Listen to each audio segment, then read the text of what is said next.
and we're here because we experienced a very unfortunate, very violent weekend. And I want to give you some brief updates on what's transpired so far so you have all the relevant facts, and I also want to provide some new updates as well. So I'll go through 4 different incidents. So the first incident we had was an attempted robbery which resulted in a non-fatal shooting. This happened Saturday, July 19th in the 1000 block of Pierce Street at approximately 6:51 p.m. In this case, we had a 26-year-old male who ultimately was shot and transported to the hospital, and he was treated and released for his injuries. Our victim in this case was actually sitting in his vehicle when he was approached by 3 juvenile subjects. They demanded money from him, and at the time they did not display any weapons. So our victim fled in his car. When he circled back around the area, he saw the 3 suspects standing in front of a business. And that's when one of the suspects fired a round at our victim, striking him in the arm. When the victim called police, we actually made contact with him at a different location, and we got so our officers responded to that area, ended up finding 3 subjects that matched the description in the 300 block of Kavanaugh. When we attempted to make contact with 3 subjects, all fled on foot. Who we caught on foot, and we recovered a firearm nearby. We then started a canine track, and so we were able to apprehend a second person through a canine track. And when we apprehended that person, we did find him to be in possession of a stolen firearm. A 3rd juvenile male is still outstanding in this case. So in this case, our first suspect, or our first accused, is a 16-year-old juvenile male. He was the one that was arrested after our canine track, and he was found in possession of a stolen firearm.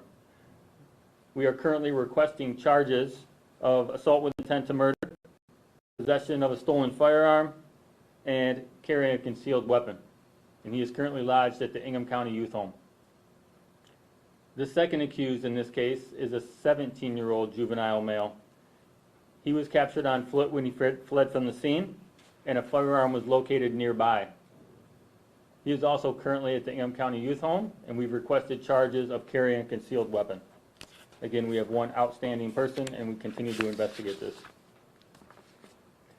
Our second non-shooting occurred Saturday, July 19th at approximately 10:45 p.m. and this was in the 2500 block of Risdale. Our victim in this case is a 15-year-old female who suffered 3 gunshot wounds.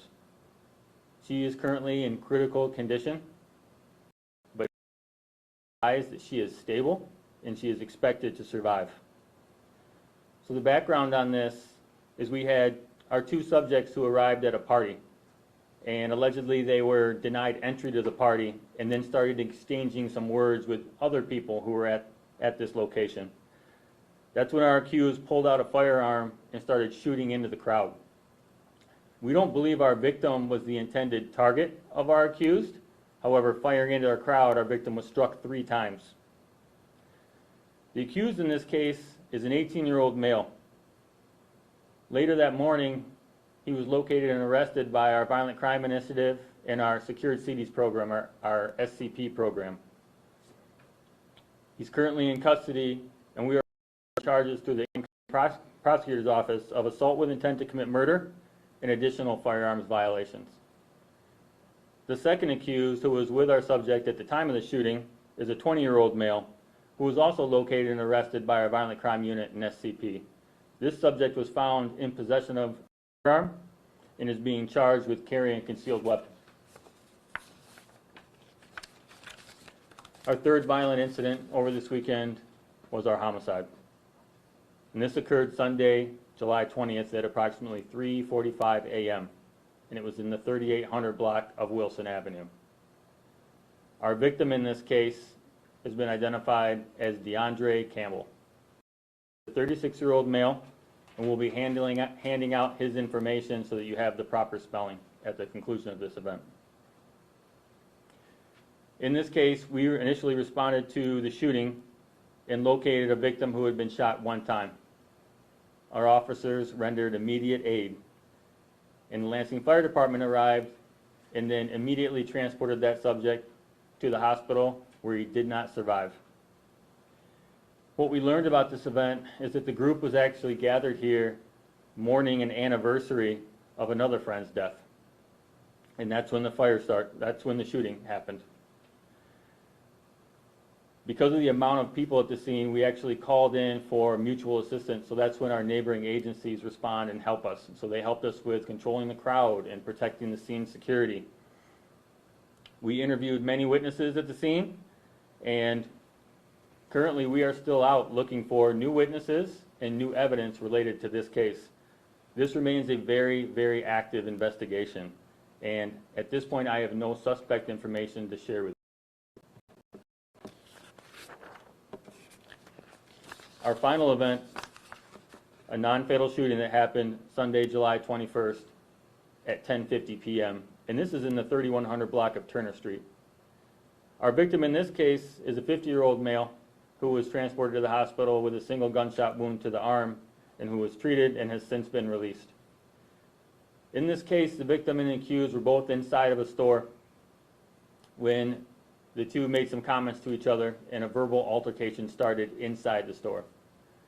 That verbal altercation continued outside of the store, and that's when the accused produced a firearm and shot the victim in the arm. The accused then fled in a vehicle. The victim got into their own vehicle and actually followed the person while calling the police department. When we arrived, the vehicle was unoccupied. We attempted a canine track. We brought out our drones, but we were unable to locate the accused in this case. We have continued to investigate this, and currently we do have a person of interest identified, but we are not at a point yet where we can present this to the prosecutor's office for potential charges.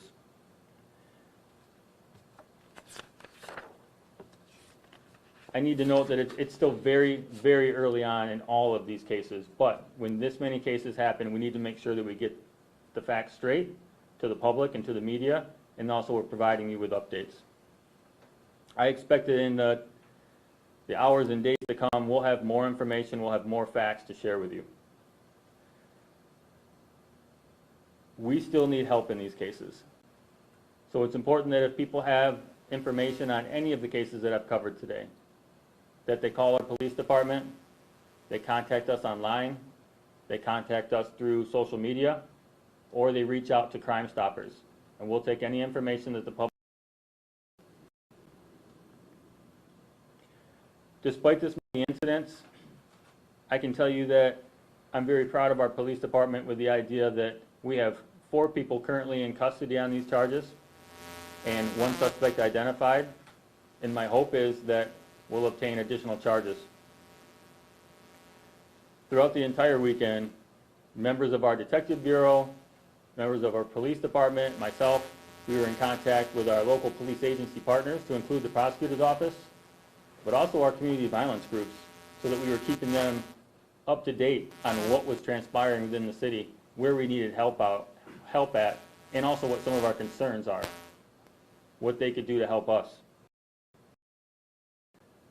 So I want to conclude just by thanking the officers and detectives who have worked basically around the clock for the last 48 hours with these incidents. I'm proud of the progress that they've made, and I'm also confident that we'll have continuing leads in these investigations and that we'll have continuing information to share with you.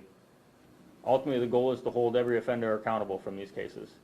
Ultimately, the goal is to take a weekend where we've experienced so much violence and to show our city that we're better than this, that we're not going to let this type of behavior stand, and that we will work together to make sure that we're prosecuting people, we're investigating, and people get held accountable.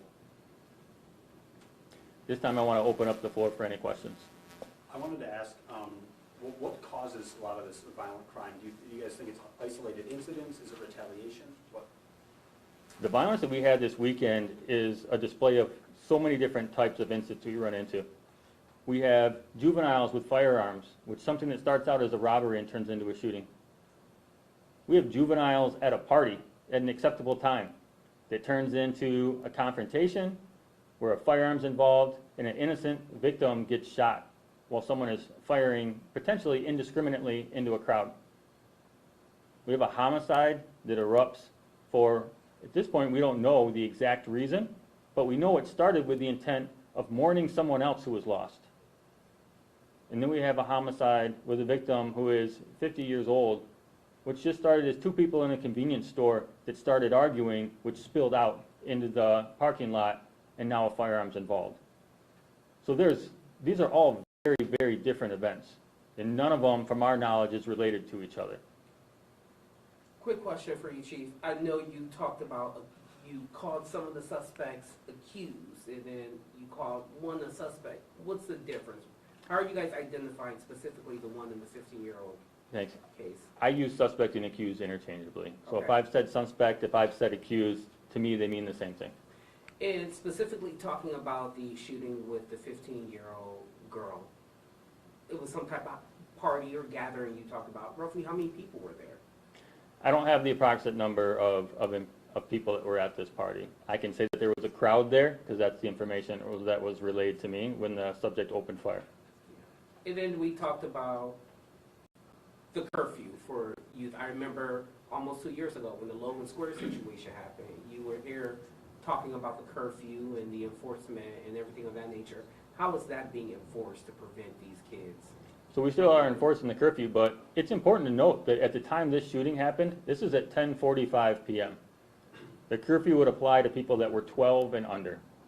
So at this time, this is an age group that's allowed to be outside. They're allowed to have these gatherings. So the curfew really isn't a factor for the most part in this particular instance. Are you able to confirm, it might be difficult at this point, but if there was a man named Richard Humphrey who was a victim of any of these shootings? I can't confirm any victims' names. You've talked before about trying to establish patterns when it comes to especially a lot of these recent, and in multiple days, or multiple shootings in just a few days. Are there any patterns you're noticing along with these 4 shootings that we've seen? Sure, so if you look at the relevant facts that I've shared today, you're going to see that, of course, firearms are involved in all of these. As we dig into this, of course, we're looking at offenders primarily, but on the backside of this, we are going to start looking at how these actual firearms came into play. I've already noted that at least one of them was a stolen firearm. We know that one of them was an unregistered firearm. So while this isn't at the front end of an investigation, it does come later on, because we need to know who else was involved in these cases, how these firearms got in potentially the wrong people's hands. And another factor, Chief, being the violence in this cluster occurred on a weekend. Are you enforcing coverage on weekends? Yeah, absolutely. We staff heavy on the weekend. In fact, one of the things that helped us have so much success over the weekend on a couple of these cases was the idea that we had more than just our minimum staffing. The idea that when we have a canine track, that's pretty intensive resources. But you notice that I talked about a larger crowd with our homicide. We still had to call in other agencies. I mean, these are very, very emotional scenes. To watch your friend as you're there mourning another friend get shot, you can imagine people's mindset. So it's hard to keep things under control. It's hard to get people the care they need right then and there. And at the same time, ask them to participate in an investigation. So we need additional resources. That's why we called in for mutual aid. And what more can both the government and the police and the community do to limit this type of horrible weekend going forward? I think right now what we need is help from our community. We obviously don't want any of this to spill over into any type of retaliatory events. So it's important that not only from our community violence intervention groups, but just the people in our public that are having conversations with other members of their family, making good decisions, having conversations about the type of, seeing what their involvement is, seeing what their association is, and making sure that moving forward, we're taking time to grieve and not focus on making bad decisions, which is things like retaliation. Are you reaching out to or talking to community groups to that end? Absolutely, and I can tell you one of the things that was reported to me immediately throughout the weekend was how prominent the Advanced Peace membership was at all of these scenes. There was one person that told me at the hospital after our 15-year-old victim was transported there that there was roughly 10 of their members that was out in front of the hospital. That is a large group of people there just to support victims and family members, and people are processing this and preventing the next shooting. You talked about retaliatory gun violence and that element. Any leads if any of these shootings were retaliatory? Right now, I don't have any information that these were retaliatory. We have Do you time worry for one more about- question. Do you worry about maybe some people retaliating to these shootings? And for the people you've talked to that were at the scenes, have they been cooperative or people not cooperative? Well, I definitely worry about retaliation that comes from these events, and that's one reason why we're out here, and that's one reason why we're talking about it. First thing we need to talk about is the success we've had in investigating some of the cases, but also is to give updates and information on what we're doing to investigate the ones who aren't solved yet, the ones that aren't in custody. We want people to know that we need your help. What we don't need is people taking this on their own and taking some type of retaliatory effort for their own justice. We need to hold these people accountable through a criminal justice system and through a process, and we can definitely do that. And we can do it even better if people join in and help us out in the investigation. When do you expect charges again on the youth that's in custody to be filed? I do expect that we'll have more information on that by the end of the day. Thanks, guys. Thank you.